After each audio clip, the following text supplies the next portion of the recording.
তো লাস্ট দিন আমরা পড়েছি যে স্যালাইনিটি পর্যন্ত, যে হচ্ছে গিয়ে কিভাবে স্যালাইনিটি এফেক্ট করে ওয়াটার লগিং এর কারণে। আজকে পড়বো আমরা যে ওয়াটার লগিং এর কি কি কজ, কি কি কারণে ওয়াটার লগিং হয়। Water logging is the rise of water table which occurs due to the following factors. তো আমরা জানি যে ওয়াটার লগিংটা কি, যে ওয়াটার জমে কিভাবে জমে যায়, কিভাবে দিয়ে উঠে আসে ওয়াটারটা, সেটা আমরা জানি। এখন কি কারণে সেটা উঠে আসে বা কি কারণে জমে থাকে, সেটা হচ্ছে আমাদের জানার বিষয়, তাই তো। এখন প্রথমেই দেখি আমরা যে কি প্রথম কারণটাই হচ্ছে ওভার অ্যান্ড ইন্টেন্সিভ ইরিগেশন।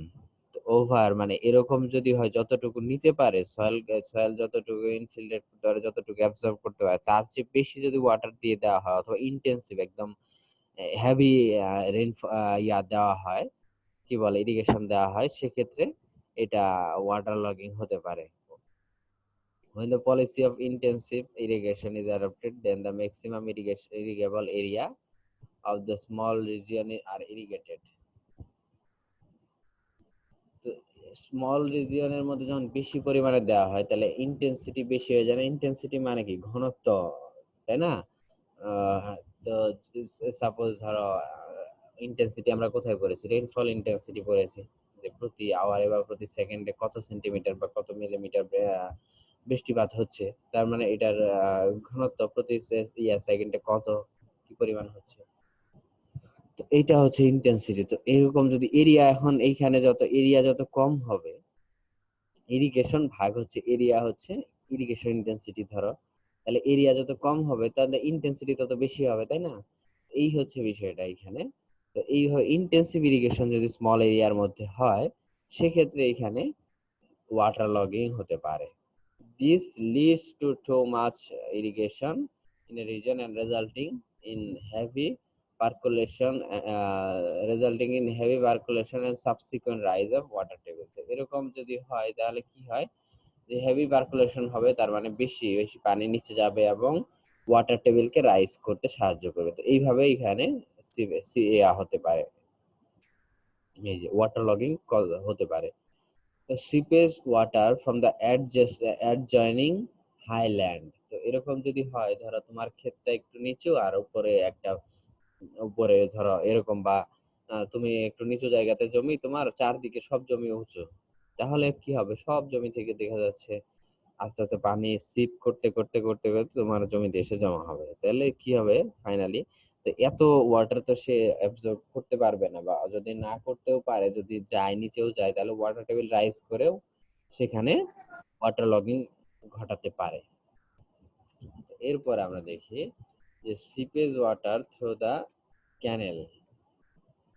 এরকম যদি হয়, water may seep through the bed or side of the adjoining canal, reservoir etcetera. ধরো সাইডে তোমার জমি, আবার আশপাশে জমির একদম কাছ দিয়ে যেতে হবে এরকম না, দূর দিয়েও যেতে পারে।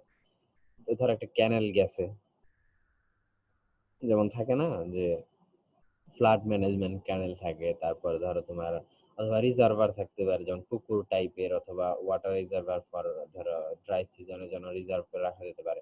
এরকম রিজার্ভার বা ক্যানেল থেকে যদি সিপ করে করে ওয়াটার আসে, মানে চুয়ে চুয়ে যদি ওয়াটার তোমার জমিতে আসে, সেক্ষেত্রে এখানে ওয়াটার লগিং ক্রিয়েট করতে পারে। তো ইম্পারভিয়াস অবস্ট্রাকশন, এটা আমি আগেও বলেছি, যে ধরেন নিচে এমন একটা জায়গা হলো যে ইম্পারভিয়াস কোনো লেয়ার হয়ে গেল। সাপোজ সেখানে কংক্রিটের কোনো লেয়ার চিন্তা করো, অথবা ধরো তুমি চিন্তা করো যে তোমার যে জমিটা, সেটার আগে কখনো হয়তো ল্যান্ডফিল ছিল। ল্যান্ডফিল তোমরা বোঝো হয়তো, হচ্ছে গিয়ে তোমার ওই যে যেখানে ময়লা ফেলা হয়, ঠিক আছে?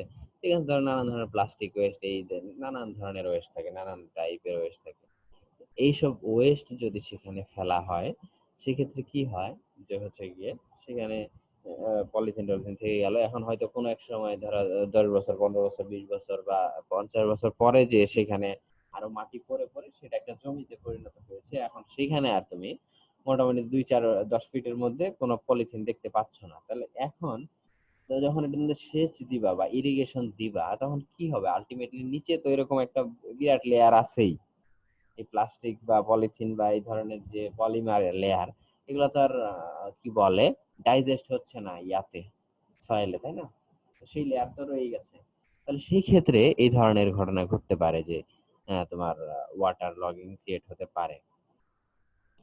তো ইরিগেশন ইনএফিশিয়েন্ট সারফেস ড্রেনেজ যদি এরকম হয় যে ইনএফিশিয়েন্ট যদি সারফেস ড্রেনেজ হয়, সারফেস ড্রেনেজ যদি ভালো না হয়, মানে হচ্ছে যে ওয়াটারটা, রেইনের যে ওয়াটারটা সেটা যদি ঠিকঠাক মতো যাইতে না পারে, তাহলে হচ্ছে প্রবলেম। যে ইনএডিকুয়েট সারফেস ড্রেনেজ যদি হয়, তাহলে স্টর্ম ওয়াটার যেটা হলো, স্টর্ম মানে আমরা জানি যে রেইন ওয়াটার মেইনলি যেটা, সেই ওয়াটারটা আর ল্যান্ড থেকে যে বের হয়ে কোনো চ্যানেল, ক্যানেল অথবা রিভারে যাবে, সেরকম কিন্তু যেতে পারে। এরপর আসি যে এক্সেসিভ রেইনফল। তো রেইনফল যদি এক্সেসিভ হয়, যতটুকু হওয়ার কথা তার চেয়ে যদি আরো বেশি হয়, বা তুমি যেটুকু ক্যালকুলেট করে বা যেটুকু চিন্তা ভাবনা করে তোমার যে ল্যান্ড প্রিপেয়ার করছো অথবা ইরিগেশন স্কিম ডিজাইন করেছো, তো সেই সে তার চেয়ে যদি বেশি হয়ে যায়, তখন সেক্ষেত্রে এই ধরনের ঘটনা ঘটে।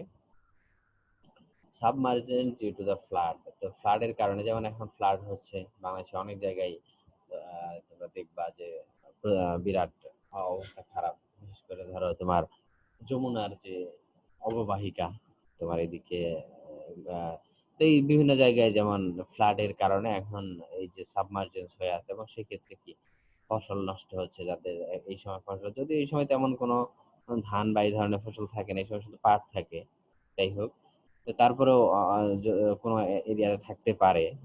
তো সেসব এরিয়াতে বা কোনো ধরনের ফসল, যেমন এইসব ছাড়াও ধরো যেমন কলা থাকতে পারে, এবং কলার ক্ষেতে যদি পানি উঠে ডুবে থাকে, সেক্ষেত্রে কলার গাছগুলো পচে যায়।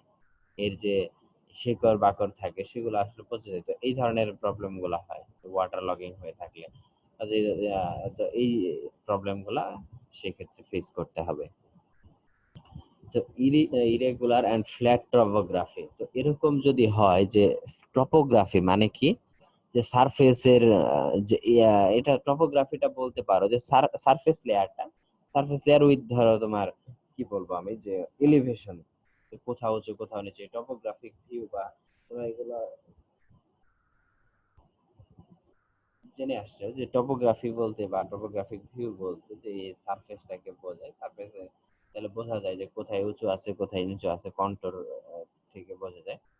এরকম যদি হয় যে এই টেরাইনটা, মানে যে এই যে টোটাল সারফেসটা, তো সেটা যে গ্রাউন্ড সারফেস আমাদের যেটা আছে, সেটা যদি স্টিপ হয়, তাহলে কি হবে, water drain out quickly, and flat and irregular terrain having depression etc is drainage very poor। এমন যদি হয় যে যদি স্টিপ হয়, সাপোজ ধরো পাহাড় বা টিলা টাইপের যে এরিয়া গুলা, সেখানে রেন হলো, কি হবে, সব পানি নিচে চলে আসবে, একটু কিন্তু উপরে থাকছে না। কিন্তু সাপোজ ধরো যে তোমার হচ্ছে একদম ফ্ল্যাট, টোটাল ফ্ল্যাট টেরাইন, তো সেক্ষেত্রে ওয়াটার কিন্তু জমেই থাকবে, সে কিন্তু আর কোথাও যাইতে পারছে না, ফ্ল্যাট যেহেতু সেখানে আটকে থাকছে। অথবা এরকম যদি হয় যে কোথাও একটু গর্ত, কোথাও একটু সমতল, মানে একটু এবড়ো থেবড়ো যদি হয়, সেক্ষেত্রে কি হবে যে হচ্ছে গিয়ে যে গর্ত যে জায়গাগুলো আছে, যে ডিপ্রেশন গুলো আছে, সেই ডিপ্রেশন গুলোতে যে ওয়াটার জমা হবে। তো এইটা একটা প্রবলেম। এখন আমরা দেখি, তো এটা নিয়ে আসলে খুবই সহজ বিষয়পত্র এগুলো, এগুলো মোটামুটি তোমরা দেখেওছো এবং বুঝতেও পারো যে এগুলো স্বাভাবিকভাবে হতে পারে। তো আশা করছি কারোর সমস্যা থাকার কথা না এইসব বিষয়ে। তো এখানে আমরা দেখি যে ওয়াটার লগিং কিভাবে কন্ট্রোল করা যায়। তো আমরা দেখলাম যে এটা কিভাবে ক্ষতি করে, কিভাবে ওয়াটার লগিং হয়, ওয়াটার লগিং এর কজটা কি কি কারণে হয়, তো এগুলো আমরা সবই দেখলাম। এখন আমরা দেখবো যে ওয়াটার লগিং কিভাবে এটাকে কন্ট্রোল করা যেতে পারে, how can it be controlled, তাই না? So it is evident that water logging can be controlled only if the quantity of আচ্ছা ওয়াটার হবে হয়তো, water into the soil below the checked and reduce. যদি এটাকে রিডিউস করা যায়, তাহলে কেবল ওয়াটার লেভেলটাকে যদি রিডিউস করা যায়, সেক্ষেত্রে কেবল এটা কন্ট্রোল করা যাবে। To achieve this, inflow of water into the underground reservoir should be reduced and outflow from the reservoir should be increased as to keep the highest position of water table at least 3 meter below the ground surface. তো কি বললো? To achieve the inflow of water into the underground reservoir. তো এই যে water লগিংটা control করবা, এইটা achieve করার জন্য, এই যে ওয়াটার লগিং অ্যাচিভ করার জন্য কি করা লাগবে? Inflow of water into the underground reservoir. তো এই যে ওয়াটারের যে ইনফ্লো আছে, মানে ওয়াটার যে ফ্লো করছে আন্ডারগ্রাউন্ড রিজার্ভারে, সেখানে যে এই তো রিজার্ভারের হাইট বাড়ায় দিচ্ছে এবং ওয়াটার লগিং ক্রিয়েট করে, তাই তো? সেই জন্য সেটাকে আমার ইনফ্লোটাকে কি করতে হবে?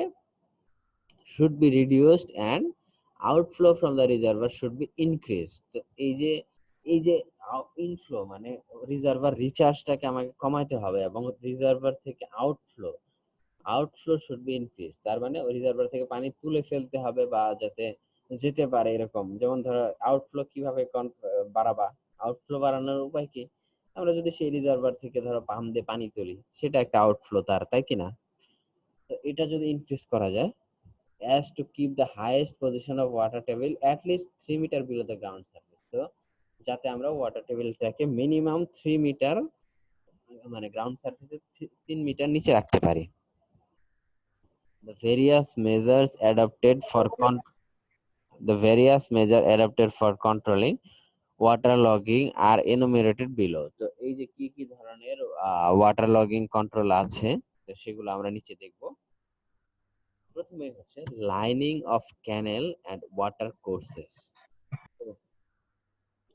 যত ধরনের ওয়াটার কোর্স আছে, ওয়াটার কোর্স গুলোর মধ্যে যেমন ধরো ক্যানেল আছে, ইরিগেশন চ্যানেল হতে পারে, রিভার হতে পারে, রিজার্ভার হতে পারে।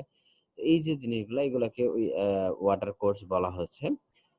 এই লাইনিং বিষয়টা হচ্ছে, এটা মনে করো plaster, suppose it's a plaster.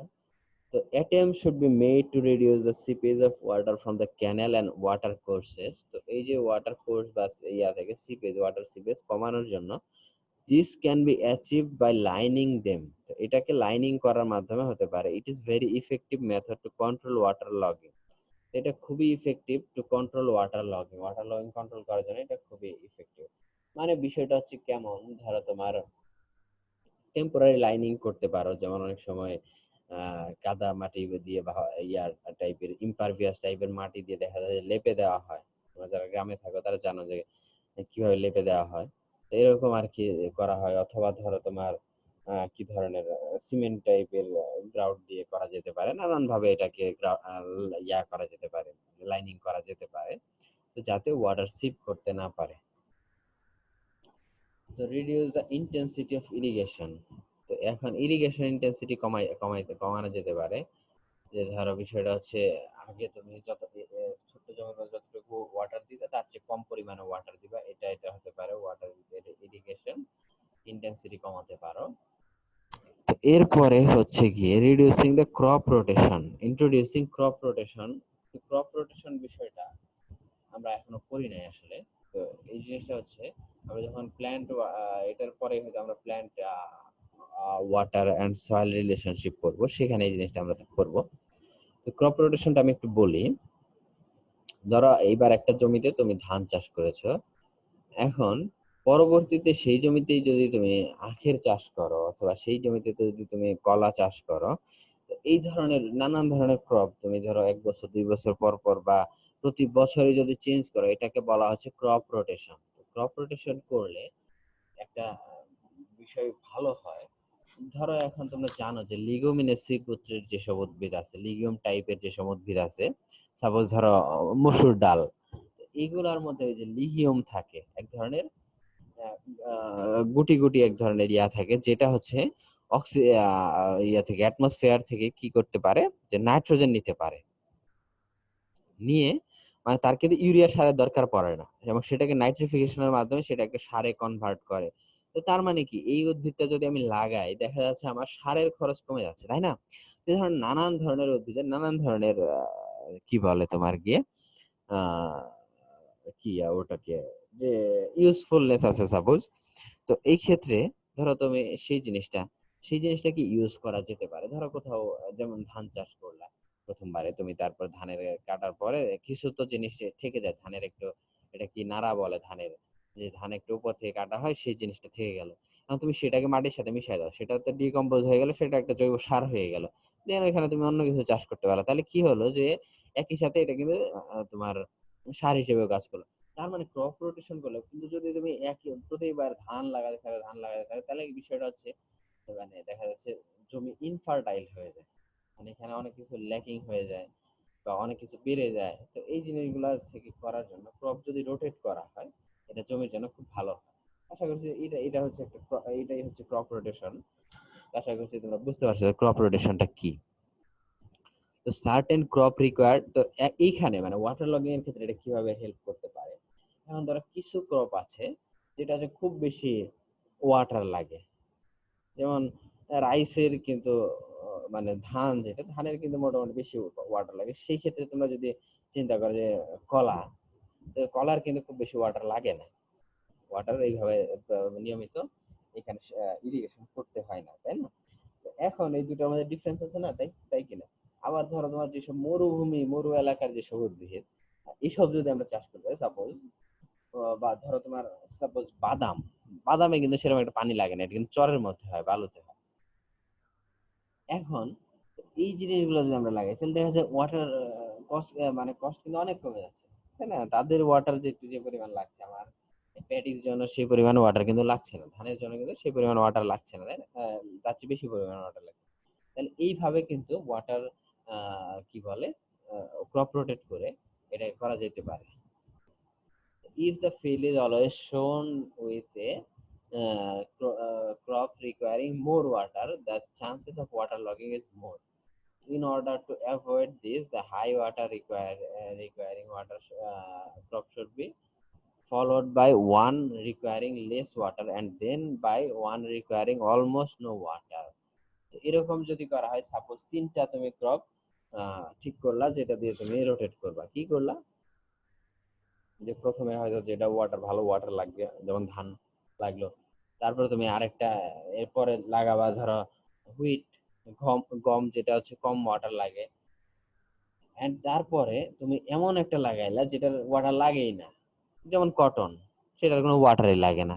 তো এটাই এখানে বলা হয়েছে। তো এইভাবে যদি তুমি করতে পারো তাহলে দেখা যাচ্ছে যে ওই ইন্টেন্সিটি, তোমার ইরিগেশন ইন্টেন্সিটি কমে গেল, ইরিগেশনের যে ফ্রিকোয়েন্সি কমে গেল, তাহলে কি হবে যে আস্তে আস্তে ওয়াটার টেবিলটা নিচে যাবে এবং তাহলে সেক্ষেত্রে ওয়াটার লগিং হওয়ার চান্সটা থাকবে না।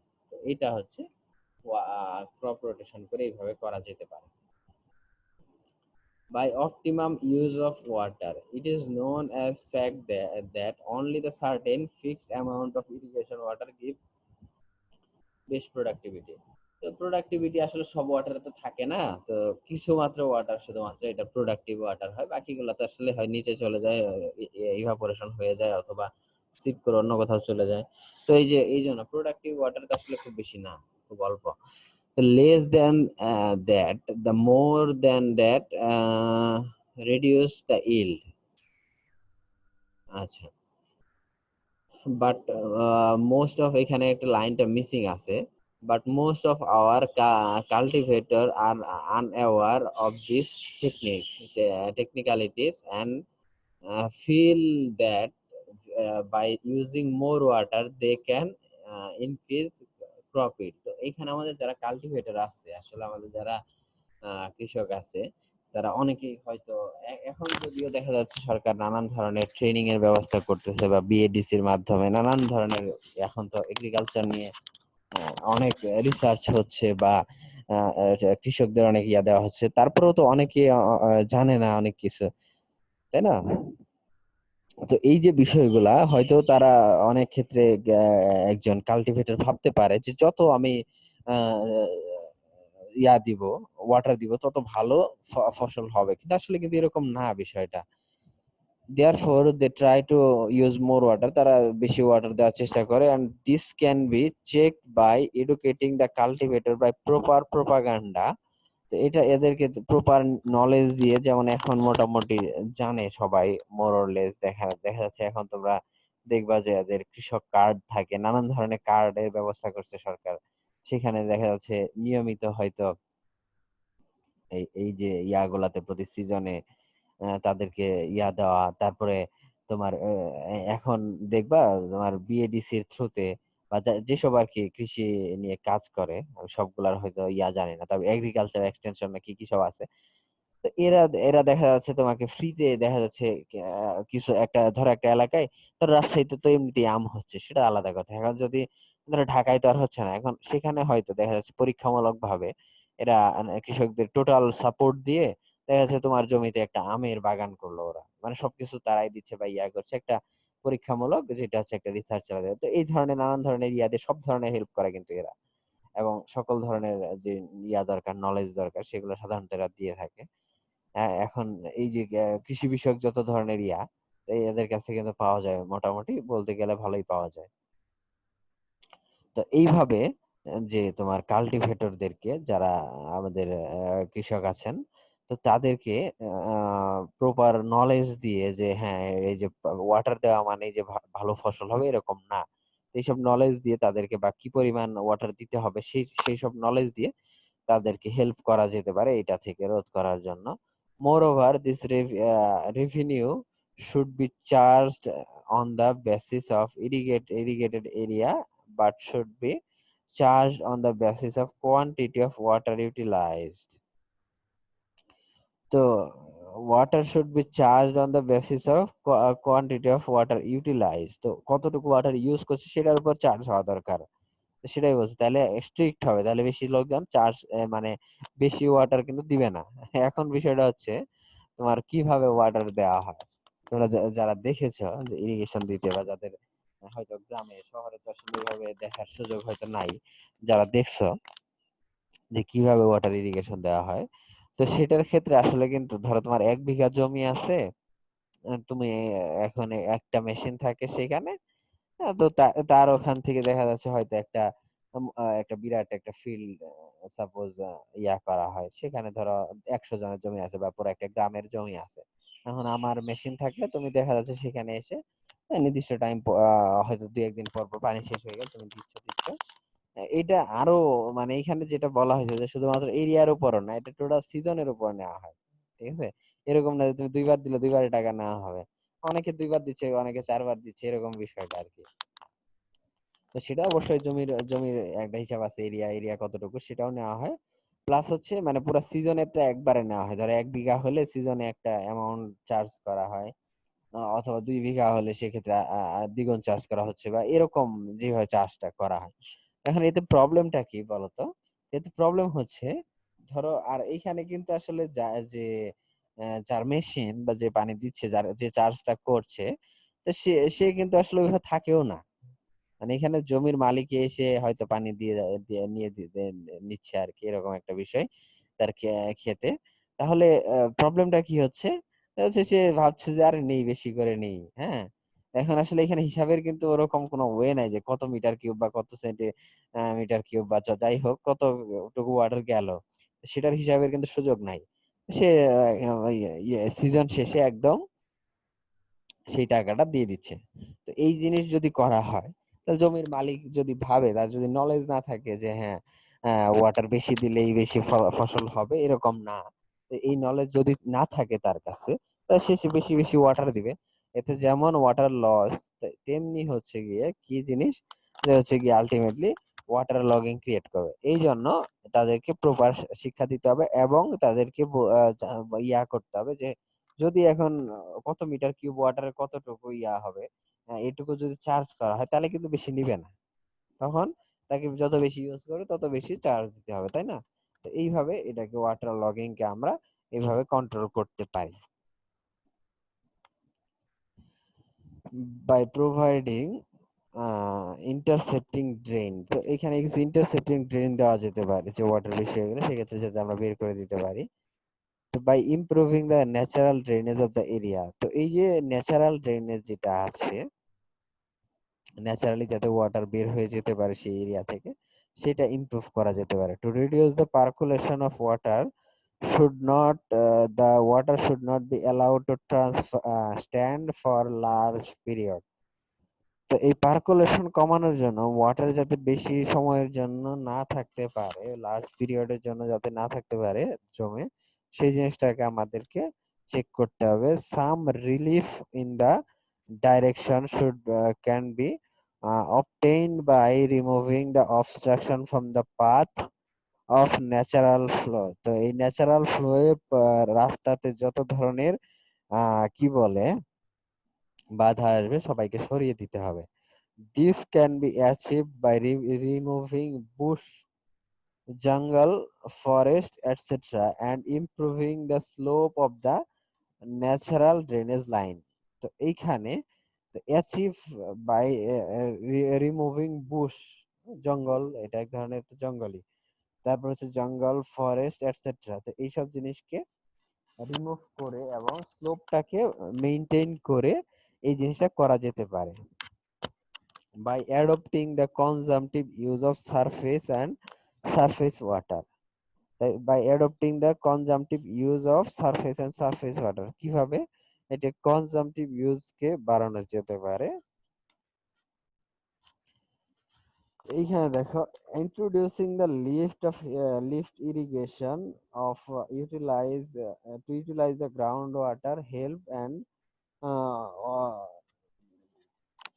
Lowering the water table in the canal and irrigated land. তো বিষয়টা হচ্ছে আমরা জানি যে ক্যানেল এবং থেকে আশপাশের যে ওয়াটার কোর্স আছে সেখান থেকে সিপেজের মাধ্যমে এখানে আসতে পারে এবং ওয়াটার টেবিলটাকে হাই করে এই ওয়াটার লগিং ক্রিয়েট করতে পারে, তাই না?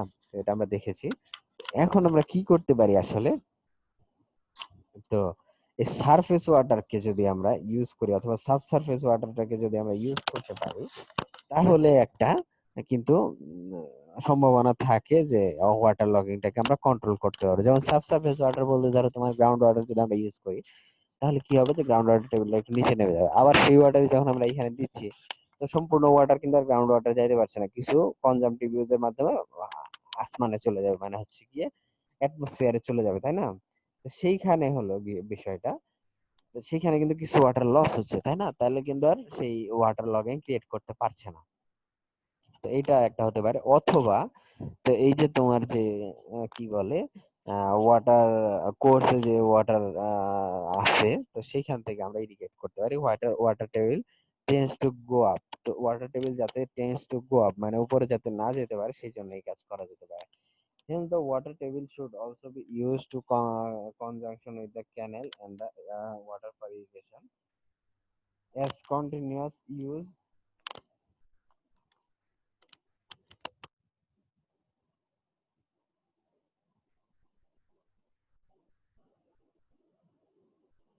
Due to the continuous seepage of canal water. তো কন্টিনিউয়াস তোমার যদি সিপেজ ঘটে ক্যানেল থেকে তাহলে এটার জন্য ওয়াটার টেবিল বাড়তে পারে, এই জন্য এটাকে আমাদের ইউজ করতে হবে।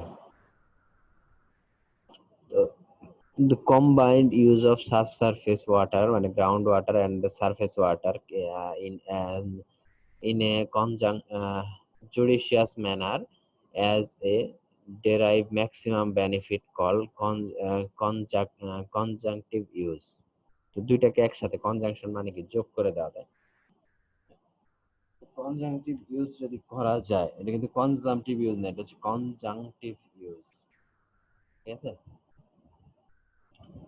তো এই জন্য এইভাবে এটাকে ওয়াটার লগিং কে রোধ করা যেতে পারে। দুইটাই একই সাথে তুমি গ্রাউন্ড ওয়াটার ইউজ করবে আবার একই সাথে এইসব ইউজ করবে, এইভাবে এই ওয়াটার লগিংটাকে রোধ করা যেতে পারে। তো এই ছিল আজকের ক্লাস মোটামুটি।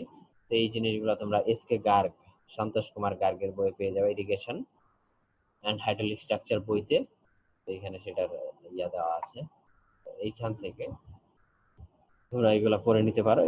মানে এই বই থেকে আমি মেইনলি এটা নিয়েছি এই জিনিসগুলো। তো এই হচ্ছে বিষয়টা।